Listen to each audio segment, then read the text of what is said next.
One of the biggest questions I get from cruisers is what happens if I get sick when I'm on board a cruise? As a travel advisor and registered nurse, I'm going to walk you through exactly what I do once on board a ship to prevent getting sick, what happens if I do get sick, and why travel insurance is something you can't forget about. So let's talk about the first thing I do when I get inside my cruise cabin. I'm going to take out my disinfectant wipes and I'm going to wipe down all the high touch surfaces. That's going to be your door handles, your balcony handles, your bathroom door, your light switches, your remote, all the high touch areas that a lot of different people will touch. Now, this doesn't mean that cruise ships are not clean. The housekeeping does a great job on these ships. It just gives me my peace of mind that I know I have done my part to keep my cabin clean and myself healthy. The next thing I want to stress, and it's very, very important, is proper hand washing. This sounds completely simple, but it is not. There are lots of washy-washy people, especially when you go into the buffet with hand sanitizer, but the best practice to stay healthy on a cruise is washing your hands with old-fashioned soap and water. I always make sure to wash my hands as soon as I enter the buffet, before I eat, after I've done any outdoor activities like mini golf, laser tag, working in the arcades. Anything that is a high touch surface, I will make sure to wash my hands properly afterwards with soap and water. Your best practice is soap and water, and there's actually an illness that's common on a cruise ship that we're going to talk about later in this video that you actually need soap and water to protect yourself from. Hand sanitizer will not work, so stick around. Now let's talk about an illness that some people actually associate with cruises, and it's the norovirus. It's a stomach bug and it spreads rapidly on a cruise ship anywhere that's in close contact, high touch common areas like elevators, bathroom door handles, outdoor arcades and mini golf courses, buffet handles. This spreads very quickly on a small contained ship. It spreads quickly because there's a lot of high touch areas and, as I said before, not proper hand washing. You have thousands of people on a cruise ship touching the same areas, sharing the same common spaces, and it's spread by you touching a contaminated surface and then putting your hands to your mouth without, you guessed it, washing your hands with soap and water. Now, when talking about staying healthy on a ship, I always pack a cruise travel medical kit, and we're going to talk about exactly what I bring with me on board a cruise in a little bit, so stick around. Now, this is something no cruiser wants to talk about, but what actually happens if you get sick on board? A lot of people wonder about this, and you're not alone, so let's break this down. Every cruise ship has a cruise medical center. It works almost like an urgent care center. So they have things they can help with respiratory viruses, common colds, seasickness, and viruses and stomach bugs.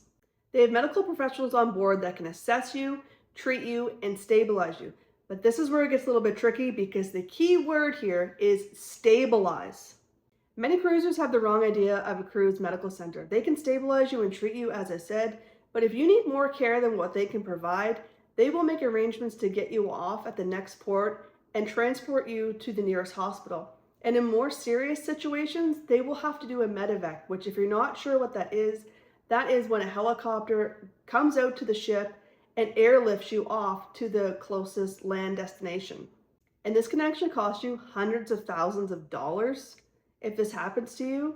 And this is where something really important comes into play, and we're going to talk about this soon, so stick around. And there's one more thing I need you to know about the medical center, is they don't have standardized business hours. They fluctuate, so make sure you know what the hours are before you head down to the medical center.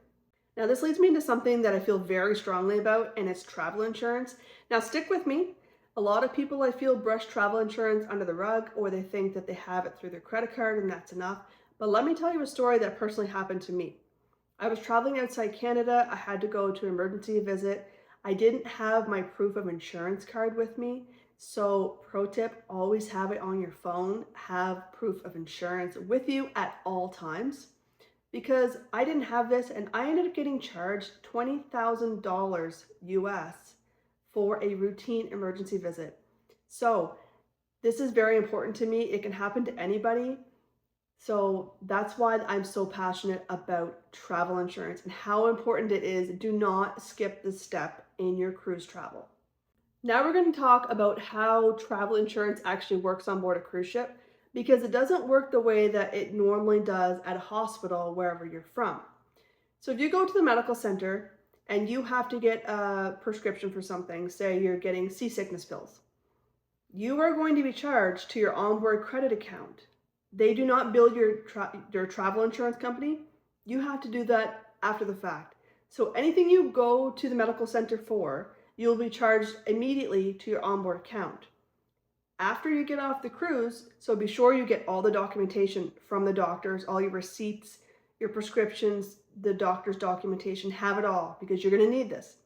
So when you get off the ship, then you have to file a claim with your insurance company and go through that process. The cruise ship has nothing to do with insurance billing, so make sure you know this. So now that we got the travel insurance out of the way, let's talk about something that I never travel without, is my cruise medical kit.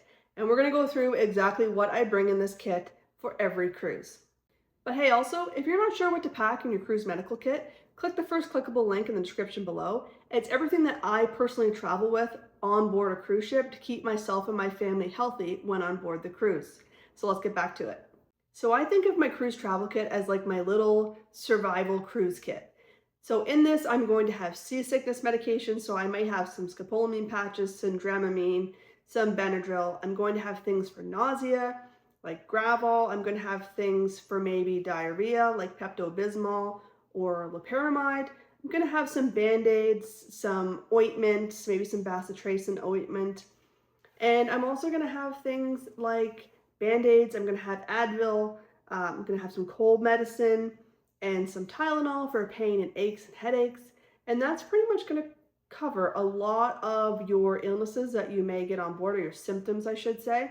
I also like to bring electrolyte packets. These are good if you do end up getting sick and you get a little dehydrated, or you have a night out that was a little bit more exciting than you planned and you need a few more electrolytes to kind of get your day going again. I don't want you to worry when you go on your cruise. I want you to be prepared, because when you're prepared, you can relax.